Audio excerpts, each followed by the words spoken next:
En esta oportunidad nos propondremos estudiar y compartir en líneas generales los valiosos aportes que hacen al derecho penitenciario los autores Cesare Beccaria y John Howard, el primero en su obra de los delitos y las penas, el segundo en su informe El estado de las prisiones en Inglaterra y Gales.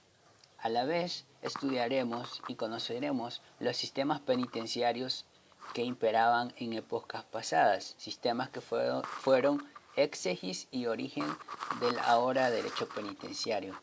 Así conocemos y tenemos en primer lugar el sistema celular, en el cual encontramos el sistema filadélfico o pensilvánico, el sistema urbaniano y el sistema reformatorio. A la vez encontramos el sistema Montesinos, el cual se divide en el sistema Crawford y el sistema Maconochie. Particularmente llevan el nombre de sus respectivos autores. Así iniciaremos con el ilustre y precursor de derechos humanos de su época, John Howard. Él encuentra su vocación a la edad de 48 años, tras ser designado como alguacil en una de las prisiones de Inglaterra, y tras su primera impresión quedó horrorizado por las condiciones que imperaban y privaban a los prisioneros en ese entonces. Así que decide explorar haciendo un viaje por toda Europa para saber si esto ocurría en los demás prisiones. Y se da cuenta de que sí era así. Entonces es en el año de 1789 donde lanza, presenta y es publicada su primer obra. El informe consistía en que se mostraba la crueldad, el hacimiento y el maltrato a los reos de esa época. Él revela datos como que las cárceles y las prisiones de Europa no tenían acceso a la luz del día. Eran lugares completamente oscuros. Además, la población penal estaba muy enferma, era maltratada y mal alimentada. Él afirmaba que las prisiones no corregían y por el contrario eran lugares de contagio criminal. El solo hecho de estar ahí era una tortura. Así que propone ideas muy acertadas en la época a las autoridades que para entonces gobernaban. Y dice, dentro de sus primeras propuestas, que se debía establecer un régimen de higiene y alimento a los prisioneros, pues esto contribuiría sin lugar a dudas al desarrollo físico, moral e intelectual de los prisioneros. Además se apuntaba que debía dividirse a la población, pues compartían la misma celda tanto menores como adultos, hombres y mujeres. Apuntaba también a que debía haber una enseñanza moral y religiosa que contribuiría al aspecto conductual de los prisioneros. Y por último, destaca que debía mantenerse ocupada en un trabajo a la población, pues esto sin lugar a dudas habilitaría su readaptación a la sociedad. Cesare Beccaria publica su obra de los delitos y las penas en el año de 1764, causando gran conmoción y sorprendiendo a los de su época, pues lanzaba fuertes críticas al sistema, sobre todo por la pena de muerte. Él decía que la cárcel era un lugar peor que la pena de muerte. Pedía que se quitaran de la cárcel la suciedad y el hambre, y que la compasión y la humanidad penetraran las puertas de hierro de las celdas. Beccaria desarrolla la teoría contractualista, la cual consiste en que la sociedad y el Estado firman un contrato, pero los delitos hacen incurrir en el incumplimiento de ese contrato. Por tanto, ese incumplimiento debe ser castigado. Pero esta teoría radica en que tal castigo debe ser proporcional al delito cometido por la persona misma, pues no lograba concebir cómo habían en prisión personas que por robarse una gallina les daban cadena perpetua y como un asesino convicto pasaba solo unos días en prisión. Vemos cómo esta proporcionalidad está contenida en el artículo 5 de nuestro Código Penal, conocido como principio de necesidad, y sigue vigente en nuestros días. Así, Beccaria intenta humanizar los procesos legales de ese momento, busca abolir la pena de muerte y minimizar los castigos y tormentos corporales hacia los prisioneros de aquel entonces, tanto acusados como condenados. En lo medular y sustancialmente, Beccaria busca establecer las bases para un sistema penal menos arbitrario y que fuere proporcional a las conductas que fueren castigadas a los prisioneros condenados.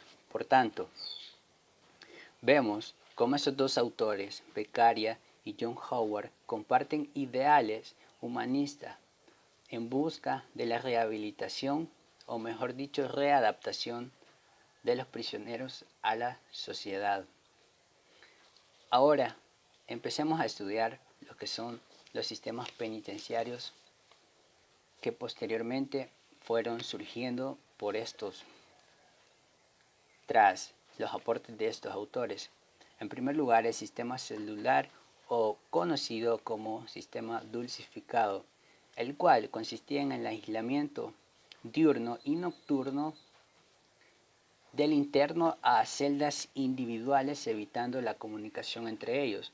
Dentro del sistema celular encontramos el sistema pensilvánico o filadélfico. Este consiste en el estricto silencio y el aislamiento del condenado. Comienza a utilizarse en la colonia inglés aquaquera en Pensilvania. Los aquaqueranos promovían la no violencia y por tanto se abocaron a la mejora de las cárceles y del sistema penitenciario en general de ese momento. Ellos veían en el delito un pecado.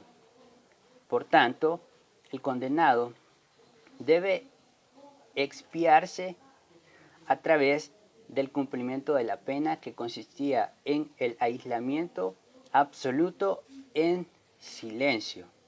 Y de esta manera, el condenado podía reflexionar y meditar de su pecado. Enseguida se origina el sistema auburniano, que nace en 1823, tras los nefastos resultados del sistema pensilvánico, consistente en el estricto y absoluto aislamiento. Se suprime este método, pero se mantiene el aislamiento nocturno. Durante el día, los condenados debían trabajar juntos. El trabajo en este sistema es muy importante y en ello radica la diferencia con el sistema pensilvánico. No obstante, el silencio absoluto se mantenía. Durante el día, los condenados debían trabajar en silencio. No podían mediarse e intercambiar palabras. No podían mirarse, sonreír o gesticular. No estaban permitidos los cantos, los bailes, que saltaran, que corrieran o cualquier otra actividad que interrumpiera el orden. Y el incumplimiento de estos deberes era estrictamente reprimido a través de una serie de castigos corporales a los que incumplieran estas medidas. Se le reconoce su eficaz funcionamiento en la organización en cuanto al trabajo de este sistema, lo que superaba el ocio y la monotonía del sistema pensilvánico. Seguidamente encontramos al sistema reformatorio, que nace en 1873. Este sistema busca la educación correctiva de los delincuentes jóvenes, delincuentes que oscilaban entre las edades de 16 a los 30 años. Y este sistema busca establecer un régimen que supone un aislamiento nocturno como en el anterior sistema, pero con la realización de actividades comunes durante el día, además del trabajo. En segundo lugar, encontramos al sistema Montesinos, el cual se establece en el año de 1834 por su autor Manuel Montesinos. Él, impactado por el estado desfavorable de las prisiones de ese momento, inicia una reforma penitenciaria, la cual se basaba en una ideología humanista centrada en el hombre y no en el delito. Su ideario expresaba que la prisión recibía al hombre y el delito quedaba a la entrada en las puertas de la prisión. Este sistema contenía 3 periodos. Su primer periodo o etapa era conocido como de hierro, en la cual el condenado se dedicaba a realizar labores de limpieza y otras actividades al interior del centro penal.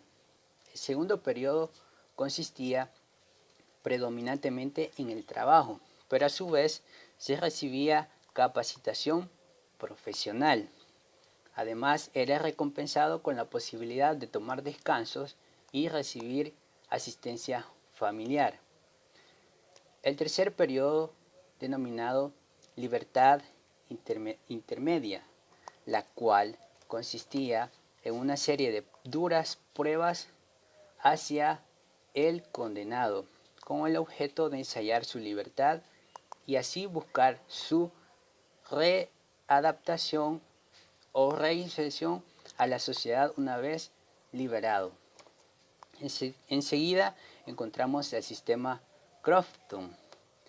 Este se impuso en las prisiones de Irlanda en el año de 1854 y estaba formado por 4 fases o ciclos.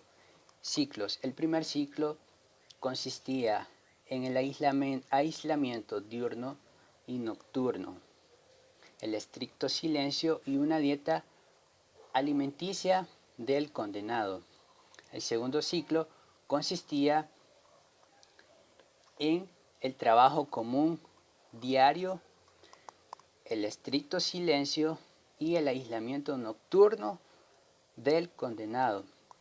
Este ciclo guarda estrecha relación con el sistema celular auburniano. El tercer ciclo consistía y era llamado intermedio, el cual consistía en trabajo al aire libre. Especialmente se realizaban labores agrícolas. A la vez se concedían incentivos como el salario y a no vestir traje penal. El cuarto y último ciclo consistía en la libertad condicional. Esta se concedía a través de vales por el buen comportamiento y el trabajo realizado por los condenados. Por último, encontramos al sistema McConaughey a cargo de su autor Alexander. Este se inició en Inglaterra a partir del año 1849. Este sistema se basaba en la medición de la pena a base de la cantidad de trabajo y buena conducta de los condenados. Se medía a través de vales, tickets y boletas. Luego de que se conseguía un determinado número de ellas, se alcanzaba la libertad del condenado. Así hemos terminado con el estudio de los orígenes del sistema penitenciario o derecho penitenciario.